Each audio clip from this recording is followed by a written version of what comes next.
Señores, un informe del Consejo Monetario Centroamericano titulado Balanza de Pagos en la Región nos informa que en la República Dominicana la cuenta corriente de la balanza de pagos a exportaciones menos importaciones en los servicios y bienes y servicios en el primer trimestre del 2023 registró un déficit de 798 millones, un 2.6% del Producto Interno Bruto, una disminución de ese déficit de la cuenta corriente de la balanza de pago de 32.3%.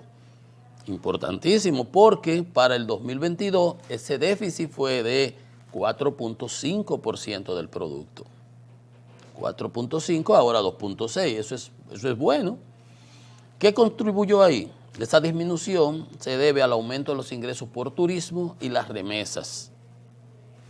El turismo creció el orden de un 29%, 619 millones, y las remesas 85 millones para un 3.6%.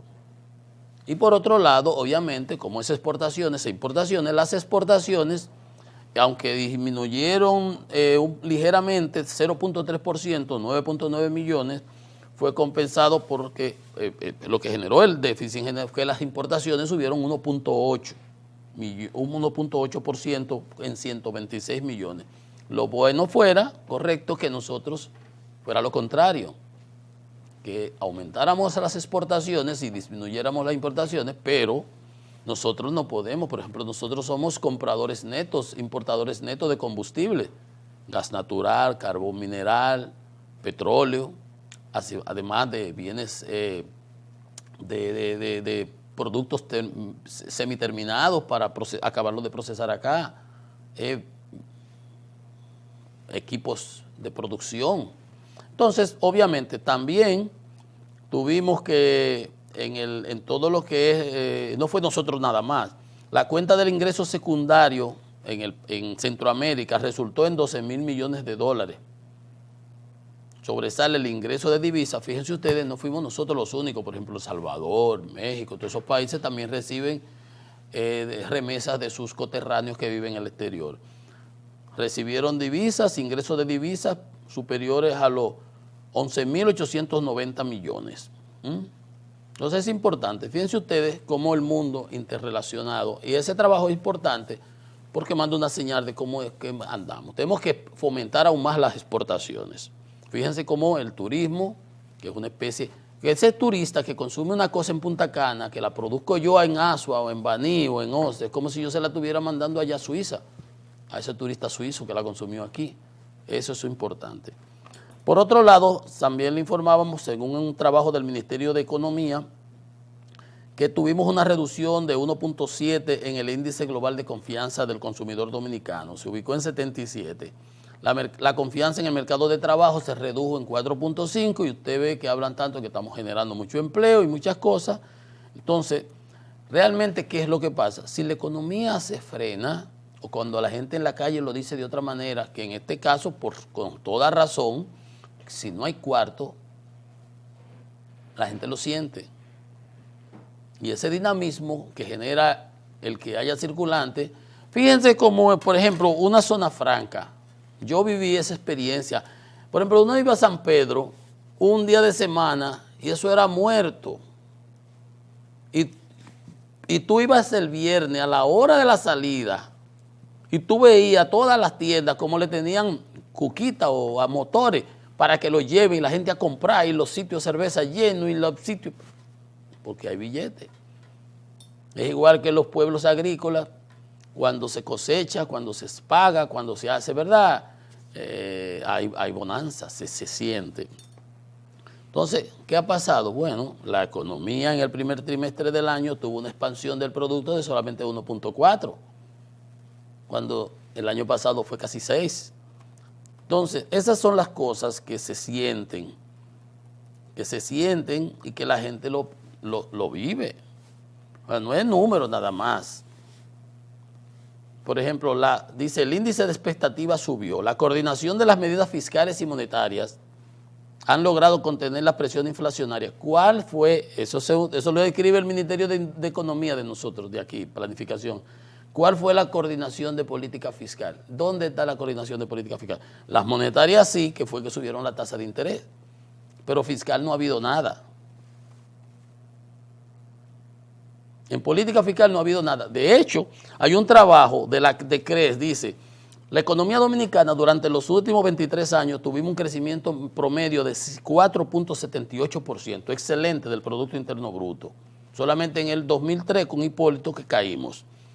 Pero las propuestas son racionalización del gasto tributario. El gasto son las exenciones. Aumento de los impuestos al alcohol, tabaco, etcétera. Pero donde quiero llegar es que esta parte, dice ese trabajo, dice, las ineficiencias técnicas y el mal gasto del gasto público. Mal gasto del gasto público. Malgastar. Entonces, ¿cuál coordinación de política monetaria y fiscal? Al contrario, gracias. Lo que hemos hecho es gastar mucho en gasto corriente, sin hacer inversión, por debajo. Mira que a este presupuesto de este año se le aumentó de 1.3% del producto, se llevó a 2.6 creo, con el ajuste ahora para el presupuesto complementario, y qué bien. Entonces, esas son las tareas que tenemos pendientes.